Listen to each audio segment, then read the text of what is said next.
Cyberspace залуус MGO Private Fitness та бүхэн энэ өдрийн мэндийг хүргэе.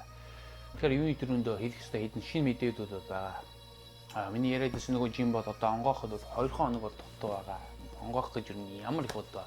Гэхдээ одоо бол 2 хоног дутуу. Өнөөдөр бол 2 дахь өдөр маргааш 3 дахь тэгээд 4 дахьд бол онгой тэгээд 4 дахьд очиж би бол бүртгүүлээ тэгээд 4 дахь орой би 3 толгойн тасгал яваараа бол бичих болон тэгээд ерөнхийдөө бүх юм яг ном ёсоор явал 5 дахьд ерөнхийдөө бол янзлаад 5 дахьд тэр бичлэгийг бол гарах болоод тэгэхээр 5 дахь гэж чинь Монголынхоор бол хагасаа өдөр шүү дээ. Хагасаа бүх юм яг ном ёсоор явал хагасаа өдөр тэр бичлэгийг бол та бүгд гаргаад бол хүрэх болно. Тэгэхээр ерөнхийдөө бол ойрдоо зөндөө асуудалтай байдаг, их стресстэй байдаг. Тэгээ ерөнхийдөө бол нэгсэндээ жоо амралт авсан гэх үү дээ. Тэгээ ерөөдөө одоо бол шинэ жим угаасаа нэгтгэж бол хэд хоног бол дутуу байх юм учраас одоо зогсодгүй та бүхэнд одоо бичлэгийг бол хүрхийг бол хичээх болоод мэдээж би одоо би тэгнэ гэж бол амлаж бол чадахгүй. Гэхдээ хичээх болно гэж бол хэвж бол та бүхэнд бол чадна. Тэгэхээр юу төрөнд яг бол бичлэгээ сэдвэр рүү орё. Өнөөдрийн бичлэгээр юуны тухай ярих вэ? Өнөөдрийн бичлэгээр ер нь уургийн тухай ярина. Гэхдээ уургийн тухай болохоор арай жоохон өөр төрлийн мэдээд өгнө их үү. Тэгэхээр юу төрөнд энэний тухай жоохон буруу ойлголт тэгээд зөв ойлголт янз бүрийн ойлголт холилдсон ойлголтууд байх шиг байна л да. Тэгэхээр өнөөдрийн бичлэгээс юу вэ гэвэл хитрхи их уураг ууна гэж яах вэ? Тэгээд хитрхи их уураг уух хүний эрүүл мэнд биед муу юу ядангуяа бөөрн муу юу тухай болж байгаа ерөнхий ойлголт үгүй гэж бодож байна. Тэгэхээр юуны төрөнд юу ч байсан тийм ээ. Альва ямар ч зүйл байсан ер нь хитрхи хэрэглэхээр хүний бие ч юм уу шүү дээ. Эрүүл мэндэд муу шүү дээ. Тэгэхээр юу ч байж бодно шүү дээ. Одоо хитрхи хосоогод хүний биед муу. Тийм ээ. Хитрхи чихэр идвэл хүний биед муу. Хитрхи хоол идвэл хүний биед муу. Хитрхи тамхи татах, хитрхи арх уу гэдэг юм ямар ч зүйлийг ер нь хэмжээнээс нь хэтрүүлж хэрэглүүл хүний биед муу шүү дээ. Ямар ч зүйлийг ер нь хитрхи багч биш, хитрхи ихч биш яг хэмжээнд нь хэрэглүүл хүний биед хамгийн зохистой шүү дээ. Тэрнтэй адилхан уурагч юм бол яг хитрхи хэрэглүүл мэдээж хүний биед муу. Тэгэхдээ ямар хэмжээг хитрхи их гэж хэлэх вэ? Ямар хэмжээг нь хитрхи бага гэж хэлэх вэ гэдэг бас ялгаа бол байгаа л та. Тэгээ бас уурагч ер нь бол ямар хэмжээ энэ төр гэдэг чинь ер нь хувь хүнээс бас их хамаарна л та. Тийм хүн болгон арай жоо. Тэгээ ялангуяа биднес чинь болохоор чи энгийн үнээс бол арай өөр шүү дээ. Яагаад вэ гэвэл биднес бодибилдингээр хичээдэг, биднес булчингаа томруулах зорилготой, биднес бодибилдингээр хичээдэг хүмүүс учраас биднесийн идж байгаа хоолны төрөл, хоолны маяг чинь болохоор энгийн үнийг бодвол өөр шүү дээ. Тэгэхээр одоо жишээлбэл энгийн хүн болохоор яг бодибилдингийн хэмжээний уурыг идэхэр чинь тэр хүн мэдээж муу шүү дээ. Яагаад вэ гэвэл тэр хүнд чинь тийм их уурыг идэх шаардлага байхгүй. Тэр энгийн хүний бие чинь тэр их хэмжээний идж байгаа уурыг аваад хэрэглэхгүй шүү дээ. Яагаад вэ гэвэл тэр чинь бодибилдингээр хичээдэг. Харин биднес болохоор чинь энгийн хүн биш шүү дээ. Биднес чинь болохоор чинь тусгай хүмүүс шүү дээ. Биднес чинь болохоор чинь бодибилдингээр хичээдэг. Мэдээж их энгийн хүнийг бодвол их хэмжээний уурыг идж байгаа.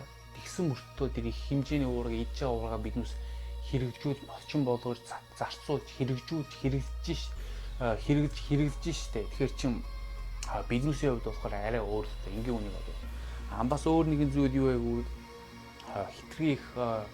хитрхи уураг уухтаа хүнээсээ бол хамаарна та. Одоо жишээлбэл ерөнхийдөө бол хэрв бөөр тийм ээ бөөр муутай хүн бол хитрхи уураг бодибилдинг хичээдэгч вэ хичээдэгч вэ ямар нэгэн бөөрийн өвчтэй бөөрийн гэмттэй бөөр муутай хүн бол хитрхи их уураг уул идвэл муу. Яагаад вэ гэвэл чинь бөөр нь эрүүл биш учраас тэр хэмжээний уургийг чинь болохоор чинь боловсруулж чадахгүй.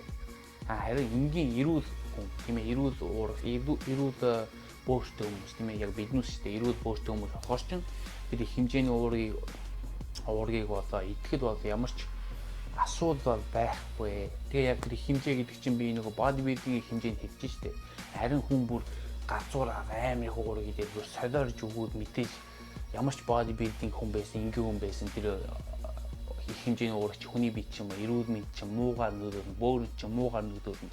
Харин зүгээр бодибилдинг хэмжээндээ уургийн хэмжээгээ идээд тэгээд биднүүсийн угаасаа өөрөө яг өөрийнхөө бөөрөө эрүүл гэдгийг мэдж байгаа бол тэр хэмжээний уураг идж байгаа тохиолдолд өөрийн чинь эрүүл мэнд ч юм уу ерөөсөө муугаар нөлөөлөхгүй. Одоо тэгээ ерөнхийдөө бол энэ бол их жоохон сонин зүйлтэй, хачин зүйл. Ягаад вэ гэвэл хүмүүс болохоор хэтрийг уураг идвэл бөөрөн ч юм уу, эрүүл мэнд ч юм уу, бөөрчин гимтнэ гэдээ ярьж юм л. Тэгсэн мөртөө тийм ээ тамхи, арх, дээр нэмээ тэр толгойн адвил гэх толгойн өвдөлтийн юм дээр нэмээ нөгөө өвчин намдаач юм гэдэг. Тэднэр чинь өөр чинь бөөрөн чинь хит дахин муу штэ, эрүүл мэнд чинь хит дахин муу штэ.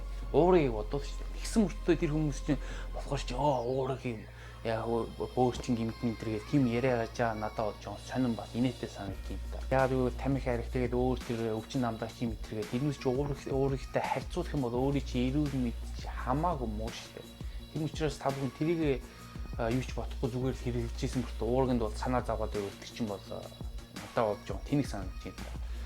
Тэгээ бас өөр нэгэн зүйл юу вэ гэвэл ерөөхдөө бол хүн тийм ээ бодибилдинг биднүүс тэгээд энгийн хүн ерөөхдөө бол уургийн хэмжээ чинь жоохон их байвал шингийн юм их уух бол маш чухал. Шингийн юм гэхэр чи ус гэсэн үг шүү дээ. Ус уух бол маш чухал. Одоо жишээлбэл нэг бодибилдингээр хичээж байгаа нэг хүн байдаг гэж бодъё. Тэгээд тэр хүн их хэмжээний уураг ууж байгаа бодибилдинг хичээд байгаа хүмүүсийн хэмжээнд ууж байгаа гэж бодъё. Тэгсэн мөртөө тэр шингийн юм ерөөсөө уухгүй. Тийм ээ. Шингийн юм маш бага ууж ийн гэж бодъё. Тэгэхээр чин өөрийн чинь бөөрчин бол шингийн юм их уустай харьцуулбал хамаагүй идэх ачаад орно гэсэн үг. Хамаагүй идэх стресстэй байна. Хамаагүй идэх ачаалттай байна гэсэн үг. Харин биднээс бодибилдинг хичээлээ тэгээ бас тэр яг бодибилдинг хичээж байгаа хүмүүсийн хэмжээнд уурга уугаа тэгээ маш их шингийн юм сайн уугаад байвал бөөрчин нэгт бага ачаалттай байна. Хоёр болохоор бөөрчин тэр идүүд тэр хэрэгцээгүй тэр идүүд уурга болохоор шээгээд бол гаргаж штэ боловсруулаад шээгээд бол гаргаж чинь. Харин шингийн юм уухгүй болохоор чинь тэр идүүд тэр уургийг чинь болохоор чинь бөөрчин шээж гарах боломжгүй штэ. Яг л өөр шингийн юм уухгүй. Тийм учраас ерөөхдөө бөөрчин болоо муугаар нөлөөлөх хортой байх бол магадлал өндөр байна гэсэн. Тийм учраас түрүүний хийснийг бол дурдж бол хэлэхэд бол альва нэгэн зүйлийг бол хэмжээнээс нь идэх хэрэглүүд муу. Дээр нь биднээс болохоор бодибилдинг хичээж байгаа тусгай хүмүүс болохоор биднээс бол тийм их хэмжээний уураг уухад бол биднээс бол хортой бол биш. Харин энгийн хүн тэр энгийн бодибилдинг хичээдэг хүмүүс тийм их хэмжээний уураг уугаад мэдээж бидний бол хортой. Хоёр болохоор бодибилдинг хичээж байгаа мөртөө өөрийн чинь бөөрчин гимт ямар нэг асуудалтай байвал их хэмжээний уураг уухад аюултай. Харин эрүүл бөөртэй хүн бол ямар ч асуудалгүй. Дээр нь бас бодибилдинг хичээлээд хэмжээний уураг ууж байгаа тохиолдолд шингийн юм сав авах хэрэгтэй. Тэгээд шингийн юм ерөөхдөө бол уургаас гадна шингийн юм их уух чинь уургаас гадна өчөө маш олон давуу талтай шүү дээ. Тэгэхээр тэрний тухай ерөөхдөө бол явандаа өөр нэгэн бичдэг бол гаргаж иж магадгүй. Ягаад вэ? Ихэнх хүмүүс ер нь миний харснаар бол нийт хүмүүсийн бараг 80% шүү дээ. 80% нь бол хангалттай шингийн юм бол уудаггүй. Тийм учраас энэ бол анхаарах хэрэгтэй. Ерөөхдөө чухал шүү. Гэхдээ ерөөхдөө шингийн юм уухтаа нэг өдөр өөрийгөө хүчээр уух биш. Ерөөхдөө шингийн юм бага нэмээд яг тэр хэмжээнд хүрэх хэрэгтэй.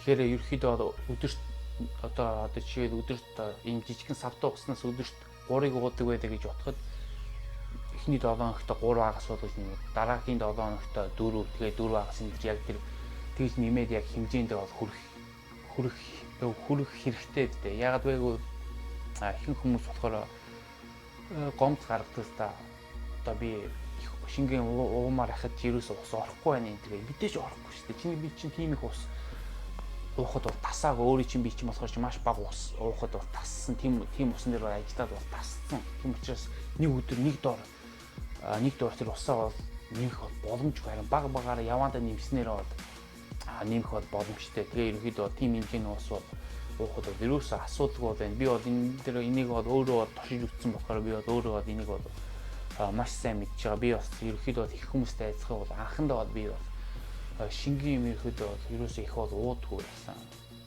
Харин явандаа багаараа шингийн юм нэмснээр бол одоо ерөнхийдөө хүмүүс бол одоо ерөөхдөө гайхах тийшүүд намайг өөр яаж тэгэж их усуудын гэдэг хүмүүсүүд ерөөхдөө гайх тохиолдол бас байдаг. Би яг хэрэг усуудаг тиймээс ярихад дээр нэмээд ерөөхдөө шингийн юм их ууснаас хойш ми толгой өвдөх бол маш их багассан. Ерөөхдөө шингийн юм толгой өвдөх энэ чинь ерөөхдөө шингийн юм бага уснастай бас ерөөхдөө холбоотой бас байдаг. Тэгэхээр ерөөхдөө энэ тухай өөр нэгэн бичлэгээр бол ерөөхдөө маш дэдэнгүй мэдээлэл бол өгөх болно. Тэгэхээр өнөөдрийн бичлэг ерөөхдөө гайгүй ойлгож өгч чадсан байх гэж найдаж байна. Тэгэхээр ерөөхдөө өнөөдөр би та бүхнээс бас юм асууя гэж бодсон юм аа. Тэгэхээр юу асууя гэвэл одоо ерөөхдөө шинж юм нээгчтэй тийм ээ. Шинж юм нээгдэхэд 2 хоног дутуу байна. Дээр нэм та бүхэн одоо яг юуны тухай яг бичлэг үзмээр байна тийм ээ. Яг юу мэдмээр яг юуны тухай бичлэг үзмээр байна. Тэрнийхээ бичлэгээ энэ бичлэгийн comment section дээр үлдээгээрэй. Тэгээд ерөөхдөө хамгийн их лайк авсан тийм ээ, хамгийн их хүмүүс санал болгосон тэр бичлэгийг би хамгийн түрүүнд тэгээ ерөөхдөө тэгээ хоёр дахь лайк, хоёр дахь хамгийн их лайк, хамгийн их санал болгосон бичлэгийг хоёрт нь хийгээ. Тэгээ ерөөхдөө дараа та бүхний сонирхолтой ерөөхдөө бичлэг бол гарах болно. Одоо ер нь надад бол өөр ингэсэн бодсон гарах гэсэн бодсон бичлэгүүд бол байгаа. Гэхдээ та бүхэн яг юу үзмээр, юу мэдмээр, юу сонирхмоор байна. Тэрний дагуу ихтэй бичлэгүүд гаргая гэж би бол юуны түрүүнд бодож байна. Тэгэхээр өнөөдрийн бичлэгийг ерөөхдөө одоо үүгээр дуусгая гэж бодож байна. Тэгээд 4 дахь өдөр 3 толгойныхаа тачлалын хуваарийнхаа бичлэгээ бол хийгээд тэгээд Монголын цагаар бол хагасаа өдөр бол гаргахыг бол бодно. Тэгэхээр өнөөдрийн бичлэг үзсэнд бол маш их баярлалаа. Тэгээд дараагийн бичлэг дээр уулзлаа түр баяртай залуусаа.